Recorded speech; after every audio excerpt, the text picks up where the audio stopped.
Hello and welcome to the Art of Being Human. Now, I've been talking a lot about diabetes, and we have a few more segments to go before I'm finished.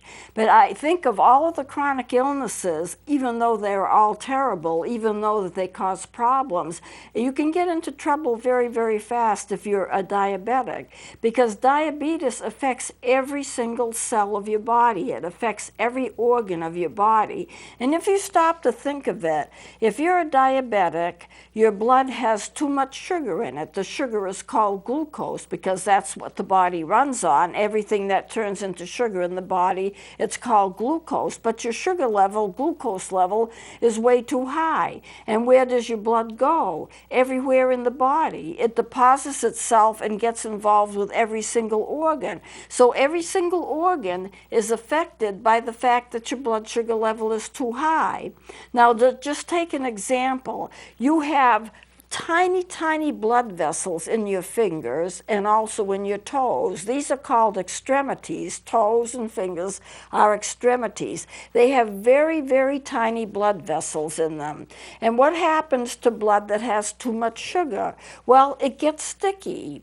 If you've ever dropped a soda on the floor, and it's not diet soda, it's regular soda, so it's got sugar in it or some kind of a sweetener in it. It doesn't take you long to realize that it's sticky. If you walk through it, it's sticky. You can feel it. On your shoes, it makes a sound to show that it's sticky. And so that's going through your system. The blood that's going through your system is sticky because of the extra sugar in it. It has trouble flowing through the blood vessels. And if it gets to the tiny blood vessels, it's not so much a problem with the large ones, but with the tiny blood vessels, it can get stuck. It can't move properly.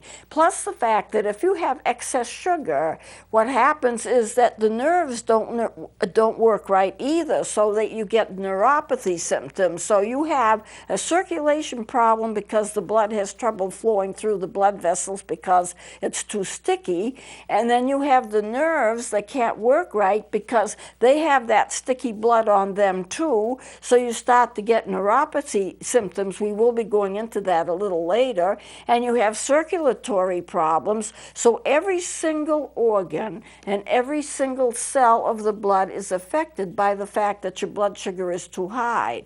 Now, what happens if a finger or a toe can't get blood in it because it's too sticky to flow through the tiny blood vessels?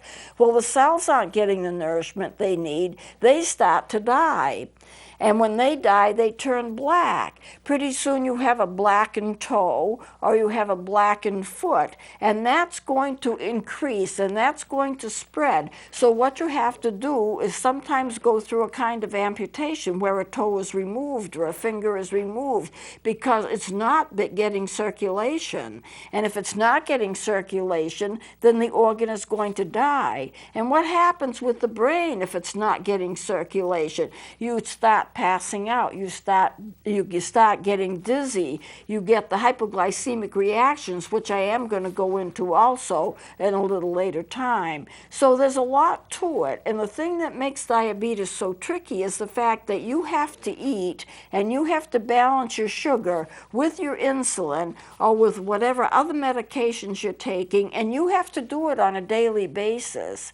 I've said before, and I'm only repeating what I heard another person say who was on another television show, that having diabetes is like having a baby with you. You have to take care of it constantly. If you have a tiny baby with you, you have to take care of it constantly. Does it need to be changed? Does it need to be bottle fed? Does it need to be picked up and burped? Does it need to have its clothes changed? You know, everything like that. And you're constantly monitoring that baby to make sure the baby is all right. When you put the baby down for a nap, is it in the right position? Is it safe? Does it have enough support?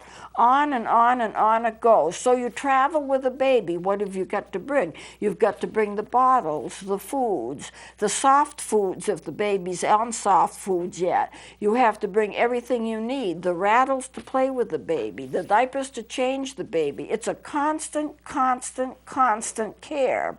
And so what the person said and what she meant, and I agree agree with her, is the fact that if you are a diabetic, you are taking care of yourself constantly, and you have to do it.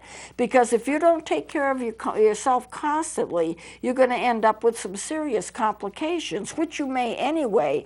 But if you take care of yourself and do it the right way, and you will, there's less chance of you getting complications, and you can lead a lot better life. But it does take a lot of monitoring. Now, where I was last time, I went through a lot of things, but I never mentioned sanitation and swabbing, and whether you should swab yourself if you're going to take an injection and so forth. So I want to get into sanitation today, and we'll start off with something. I want to show you an insulin bottle, one of my own here, if we want to take that shot. Okay, that's Humulog. Let me put another one right beside it. That's Humulog 2. You'll notice that this has a cap on it. I'm going to take the cap off. Whoops, I better do it where you can see it. These caps are like glued on. Now, this also has no cap on it, and this is the cap that I just took off. Little, isn't it? When you take it off, you can't get it back on. It's like compressed on there. It's just a little tiny cap. Now both bottles are considered to be open, and what you see on top is that little area that's kind of whitish. The bottle itself has red around it, but that's kind of whitish. You can see that there. That's where you put the insulin syringe. And this is an unused one. I'll take the cap off there. I'll take the cap off the bottom. You would put the insulin syringe right in there, right in that center spot, which is the whitish spot, and then you draw out the insulin that you want, which I'm not going to do now, but that's where it goes. Now, how sanitary is that, and how much do you have to use alcohol swabs? Well, let me take these here. I won't be using these again. There are some people, if you go to the hospital, if you go to a doctor's appointment, they're going to swab you with alcohol every time they give you an injection or any time something enters your body. They do it all the time. If they're going to take a blood sample from your elbow, they're going to rub your elbow with the alcohol swab and then stick in the needle where they withdraw blood. They do it all the time. When you're at home, this is my take on it, and I also discussed it with the nurse. When you're at home, and you're giving yourself your own injections, you're not in a public place, and you want to be sure that everything is sanitary, and that's very, very important. But if you're at home doing your own thing, your body is used to itself. It's used to what's on its skin because you're you and you don't change. So it's probably not necessary for you to swab yourself if you're giving yourself an injection at home. I never do, I never have. And the question comes up, do you need to swab the little top here? Do you need to swab that? Well, I never have. I don't think it's any harm in doing it, but I don't think it's necessary to do it. It's a matter of personal choice. The only thing I would be concerned about is mixing up alcohol with the syringe. If you have alcohol on it because you've wiped it off, I would suggest that you wait for it to dry before you actually put a syringe in it. So you do not want to mix alcohol with the insulin because that would destroy the insulin. So I wipe it off. You don't put a ton of alcohol on it. You can get these little alcohol swabs. They're little squares of netting-like, and then you just, or gauze-like, and they have alcohol in them, and you just rub over them. And if you want to swab where you're putting your injection, you can do the same thing. They would do it in a hospital. I don't think you really need to do it at home. But that's as long as you are not using insulin syringes too long. If you're using insulin syringes too long and you're roughing up the edge of the insulin syringe, you may end up by getting a dirty needle out of it. Not dirty in the fact that you can see something wrong with it because the needles are very thin, but you can easily get some kind of an infection if you use a needle too much because it's going to pick up the bacteria around it. There's a lot of people who are concerned about about getting illnesses. So, and I'm going to be talking about sanitation. So let me give you kind of an example here. You go into let's say a fast food restaurant. Someone's in there before you. They put their hands on the counter. And you don't think anything about it. They don't think anything about it. Why? Because the counter looks clean. You don't see anything that's unclean. And the person maybe in front of you is sick, but they don't know it because they're in an incubation period. They've caught something, a flu, a cold, or something even maybe more serious, and they don't assume that they're sick because they haven't yet developed symptoms, so they're in an incubation period.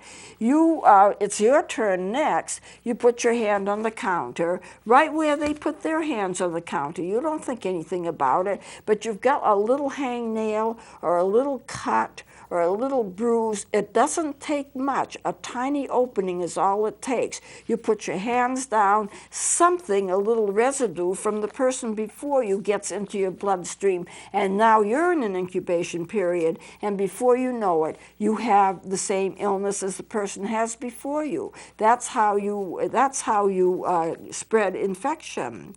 And some diseases are very, very contagious. As we go along here, I'm going to be going into C. diff and MRSA. And both of them are extremely serious. And C. diff you don't hear much about. There's a lot of people that have never heard of it. They don't know what it is. I didn't know what it is until a friend of mine caught it. And a nursing home and a hospital is a good place to catch it.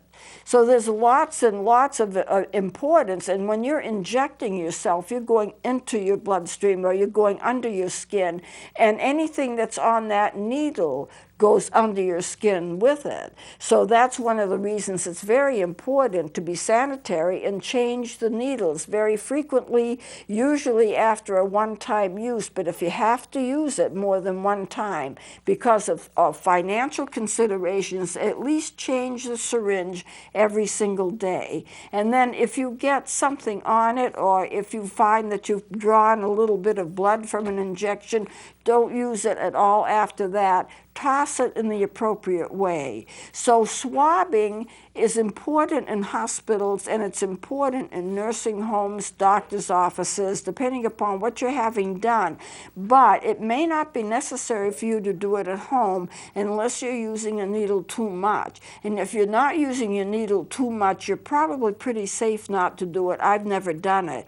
As a matter of fact, I've never had a doctor tell me that I must swab anything, in terms of injections or in terms of swabbing the top of the insulin bottles. I've never had anyone tell me to do it. And I'm assuming that if it was critical, that I would have been told by now. I've been using insulin a lot of years, and I've never been told that at all. But of course, I'm careful.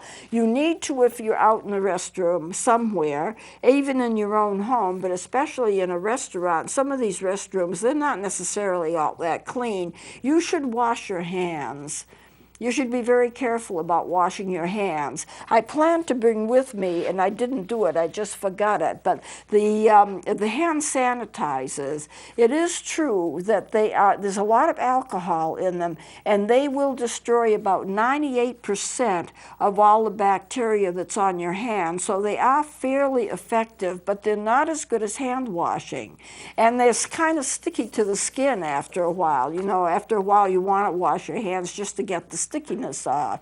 The other thing is that they have no effect on things like C. diff and some of the more serious illnesses, which I'll be getting into. They don't affect that at all. But for ordinary colds, flu, and stuff like that, they will kill about 98% of all bacteria. So it's wise to use them if for some reason you forget to wash your hands or you're in a position where you can't wash your hands. I know I used to, and I still do, sometimes do concerts in nursing homes, and also I teach and I do sermons in nursing homes. And what happens is that after we have finished, if I'm in a group that's playing or something, we always go to the bathroom and wash our hands, even if we haven't used the restroom, before we leave, because most patients in a nursing home will have MRSA. If you live in a nursing home, if you've been a resident in a nursing home for a few weeks, or if you've worked in a nursing home for a few weeks to a few months or maybe a lot longer, you probably have MRSA. If you have a good immune system, you won't even know it. It'll fight it off. But MRSA is an illness where there is no cure. It's completely antibiotic resistant. So if you have it, you can't get rid of it by antibiotics. I don't know if there is a way you can get rid of it, and I know that some patients in nursing homes die of it because it's completely antibiotic resistant. And we're getting in a society where there's a lot of things that are antibiotic resistant. So I want to mention that about sanitation and the need for cleanliness. Don't give yourself an injection through your clothes. I came across this. There was a lady that I met, a very nice lady, and she's insulin dependent, diabetic. And she goes to the restaurant to eat, and I says, well, how do you take your insulin? Because you have to take your insulin.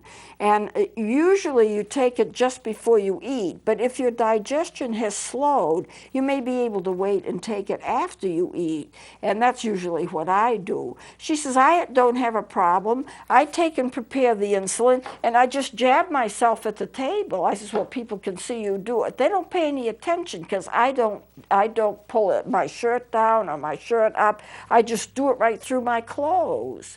And I'm thinking, doesn't that bother you? She says, no, it doesn't bother me at all. It may bother somebody that sees me. And what I'm wondering is, and she didn't know the answer to the question is, couldn't you get fibers from the cloth on the tips of the needles? Those needles are sharp. That's why it doesn't hurt. The needles are very thin and the needles are very sharp, if you can see that. And that's why it doesn't hurt. Usually when you take an injection, it doesn't hurt to take it. See, let me put it in front of you can see it there. They're thin, they're tiny, they're sharp, they bend easily, and so I would think that as they get through your clothes, they could pick up some of the fibers of the clothes, and that could end up on or under your skin. I don't know that it does, but she's the only person that I've ever met that actually takes her insulin that way. So I'll close this now. These little insulin needles are very bendable. Sometimes if you don't handle them right, they'll actually bend at a 90-degree angle.